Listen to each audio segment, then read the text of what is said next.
There is a moment, somewhere between landing at the airport and standing in the middle of a parking lot the size of a small city, when everything you thought you knew about a place simply stops making sense. Not because you were stupid for believing it, not because you weren't paying attention, but because the story you had been given, piece by piece, headline by headline, documentary by documentary, was missing something fundamental. And that something was the truth. This is what thousands of World Cup fans from across Europe discovered in the summer of 2025. They came with bags packed and assumptions intact.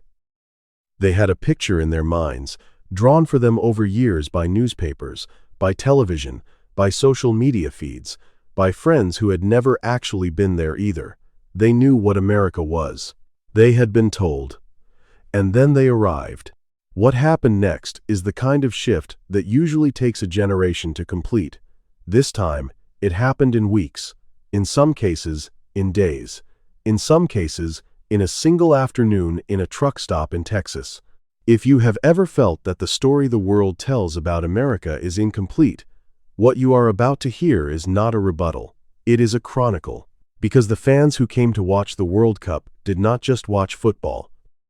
They watched their own certainties fall apart, one genuine experience at a time, and some of them liked what replaced those certainties so much that they decided not to leave. Stick around and subscribe, because Global Fallout is documenting every moment of this shift as it unfolds, and mainstream coverage keeps missing what is actually happening on the ground. Let's start not with the most dramatic story, but with the one that set the pattern for everything else. Because before you get to the fans who changed their flights home, you have to understand what they walked in believing. For the better part of a decade, a very specific portrait of the United States circulated through European media. It was a portrait of a country in fracture, understaffed hospitals, crumbling roads, a food culture built entirely on excess without quality, unfriendly people hardened by a society that offered no safety net and no patience for outsiders. This was not the fringe view. This was the consensus view, the one you would find in a long-form piece in a major British newspaper, in a French television segment, on the American middle class, in a Spanish podcast about the failures of the Western model. The picture was consistent, repeated, and never seriously questioned, because most of the people repeating it had never spent more than a weekend in New York or Los Angeles, and they assumed that counted. Into that picture walked roughly 1.5 million international visitors for the 2026 World Cup, a significant portion of them European, a significant portion of them arriving in cities that were not New York and not Los Angeles. They went to Dallas, they went to Kansas City, they went to Atlanta, to Seattle, to San Francisco, to Boston, to Miami. They went to places the standard European narrative about America had never really bothered to visit. And the portrait they had been carrying simply did not match what they found there. The first thing they noticed was scale. Not scale in the abstract, conceptual sense. Scale in the visceral, standing in a parking lot, jaw slightly open sense. A group of Dutch fans documenting their trip from the moment they landed posted a video from a Buc-ee's outside of Dallas on their second day in the country. If you are not familiar with Buc-ee's, here is the short version. It is a travel center, a roadside stop, that is roughly the size of a mid-sized European supermarket, but stocked with everything from fresh barbecue brisket to 40 flavors of fudge to a wall of jerky that runs the length of a basketball court, open around the clock, staffed by dozens of employees in matching shirts who are, by any observable standard, genuinely pleased to be there. The Dutch fans stood at the entrance, looked down the length of it, and one of them said, quietly, in Dutch, that he was not sure this was real. That video was shared more than 80,000 times in 48 hours. Not because a Buc-ee's is, objectively, the most important thing about America, but because it cracked something open. It was the first moment many of the people watching it recognized as the specific sensation of a belief system making contact with reality and losing. But scale alone does not explain what kept people here longer than they planned. Scale is a spectacle. What actually changed their minds was something quieter. Somewhere around the fourth or fifth day of the tournament, a pattern began to emerge in the social posts coming out of host cities. Fans from Germany, from France, from Italy, from Sweden, from the Netherlands, from England, started reporting the same thing in different words. They had been helped. Not transactionally helped. Not in the way a service worker might help you because it is their job, and they would rather be somewhere else. Actually helped. Looked in the eye, asked where they were going, told about a better route, walked to the right gate, offered a recommendation, invited to a tailgate, welcomed into a conversation, by strangers, by people who owed them nothing, by Americans. This might sound like a small thing. It is not a small thing. Because the European consensus about American friendliness had always carried a subtext. It was fake. The smile was a performance. The warmth was a sales technique. The helpfulness was a front for some transactional motive lurking underneath. Europeans had been taught to read American openness as a kind of theater, pleasant on the surface, hollow underneath. So when German fans from Munich posted that a man at a gas station in Kansas City had spent 20 minutes helping them figure out the transit system for the next match, and then refused payment and wished them a good tournament, the response in the comments was not just warmth. It was confusion. Because that was not supposed to be possible, and yet there it was. This is where the numbers start to tell the story in a way individual testimonies cannot quite capture on their own.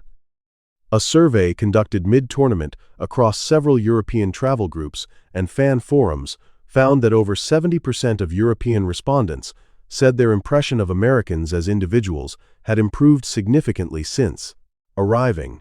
Not slightly improved, significantly. The same survey found that fewer than 12% said the country matched the picture they had been given before they came. The gap between expectation and reality was not a small one, it was categorical. None of this appeared prominently in the European press covering the World Cup.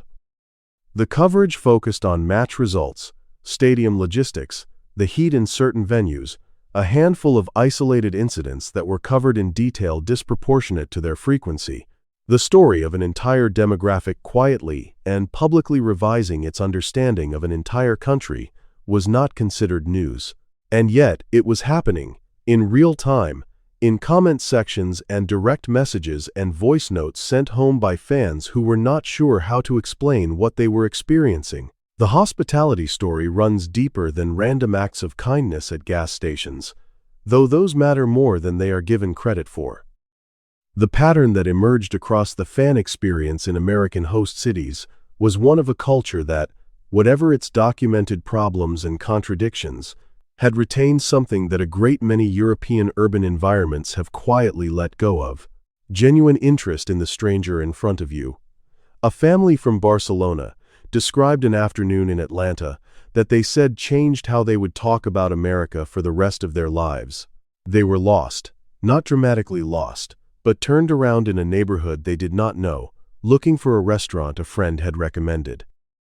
A woman noticed them, consulting their phones on the sidewalk, crossed the street to ask if they needed help, and within 10 minutes had not only directed them to the restaurant, but called ahead to make sure there was a table, because it was a busy night and she knew the owner. She asked them where they were from, said she had never been to Spain but had always wanted to go, and told them to enjoy the city. She did not ask for anything. She was just from Atlanta. The family posted about it that night. The post was translated into 3 languages within 24 hours. Here is what that story represents, beyond its own warmth. It represents a data point in a pattern that repeats so consistently across the World Cup footprint that it cannot be attributed to luck or coincidence. The picture European media had drawn of Americans as isolated, transactional, and indifferent to outsiders was not just incomplete.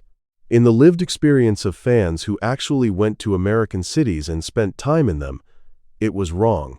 Not partially wrong, wrong in its most central claim.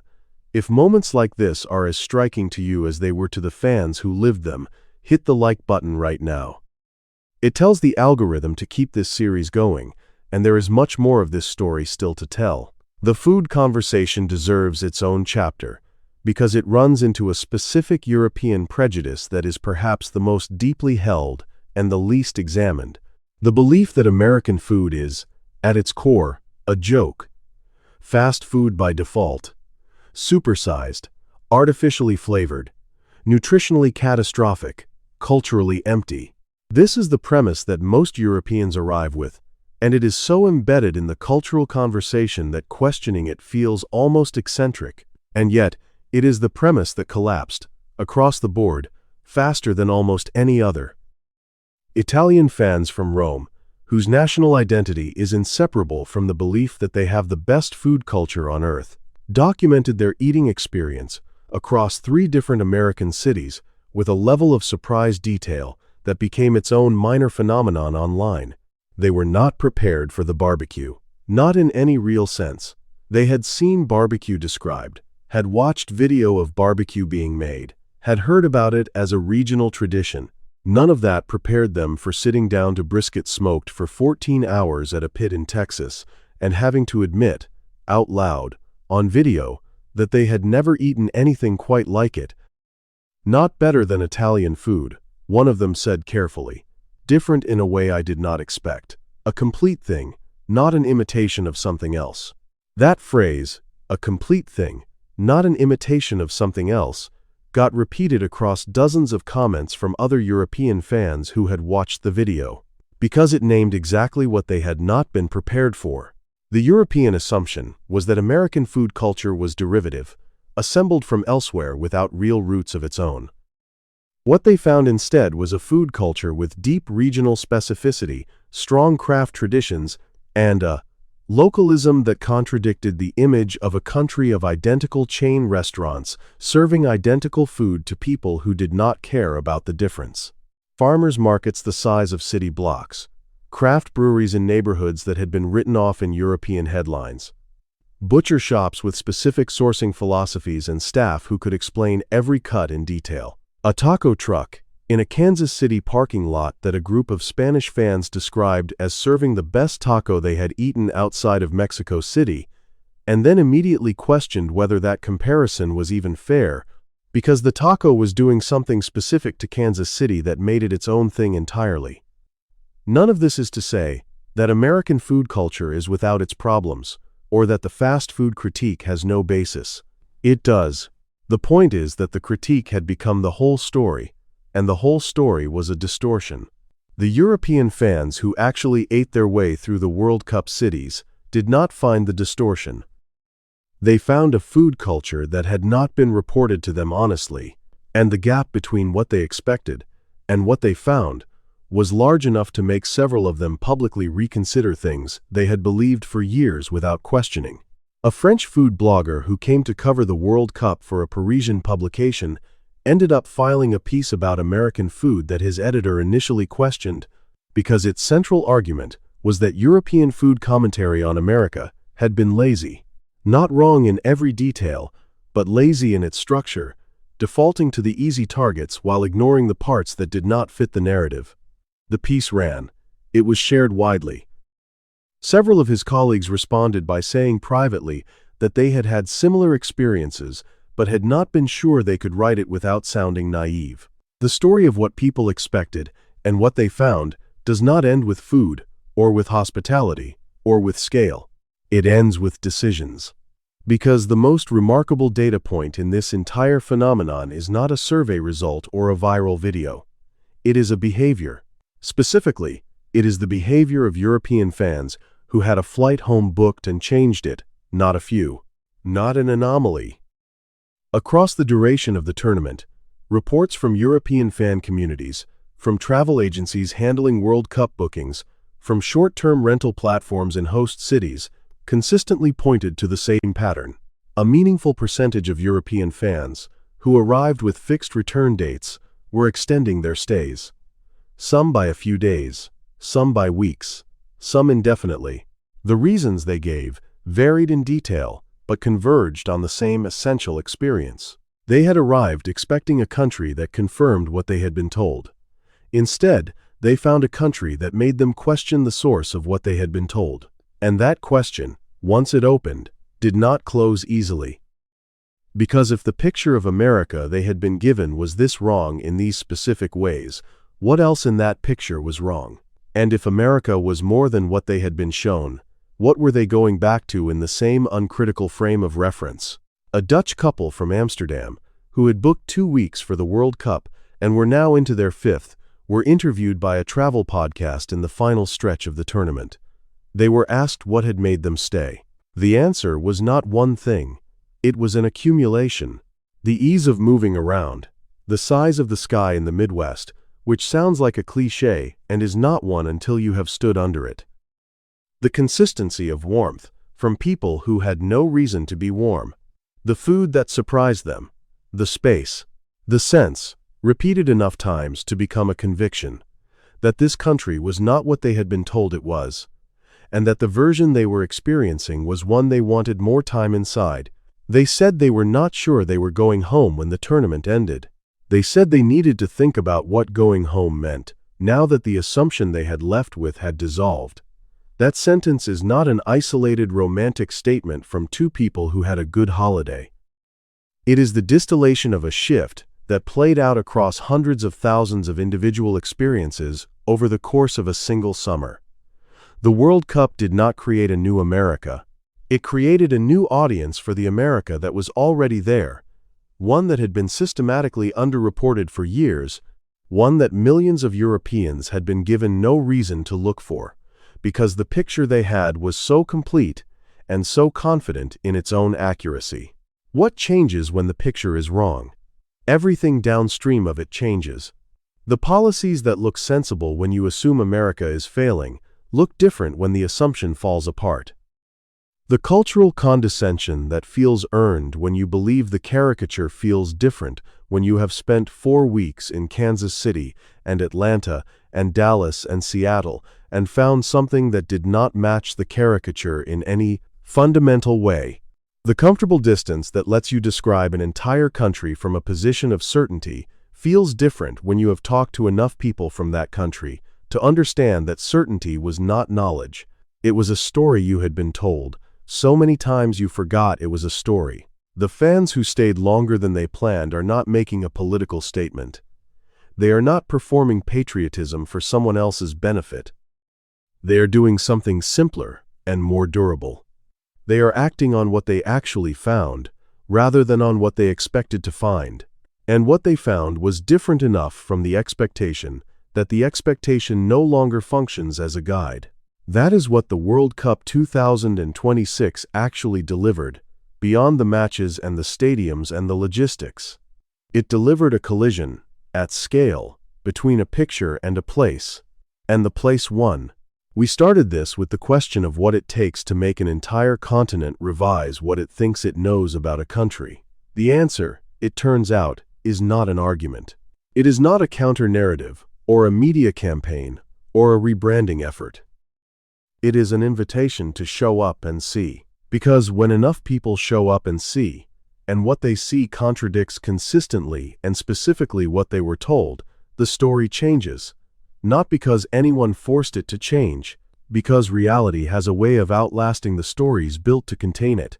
Thousands of European fans came to America for the World Cup. They came with assumptions that had been assembled for them over years by sources that had never been asked to question themselves. They found something that did not fit those assumptions. And they are going home, those who go home at all, with a different picture, not a perfect one, not a naive one, a more accurate one. That shift does not end when the tournament ends. It travels back with every fan who boards a plane having spent 4 weeks somewhere that did not behave like the place they were told to expect. It lives in the conversations they will have with people who did not go. It lives in the posts, and the videos and the voice notes, and the stories told over dinner about the woman in Atlanta who crossed the street to help, about the brisket that was a complete thing in itself, about the parking lot in Texas that was bigger than anything they had a category for, about the moment they realized the story they had been carrying was a smaller version of something much larger. The World Cup gave the world a reason to show up. America gave the world a reason to stay. And some of them, the ones who were most honest with themselves about what they found, decided the reason was good enough to start reconsidering everything else they thought they knew. This is not the last surprise the World Cup has in store. The next chapter of global fallout is already loading. Subscribe to see it before everyone else does, and tell us in the comments, which fans do you think are due for the biggest surprise of all? We read everyone.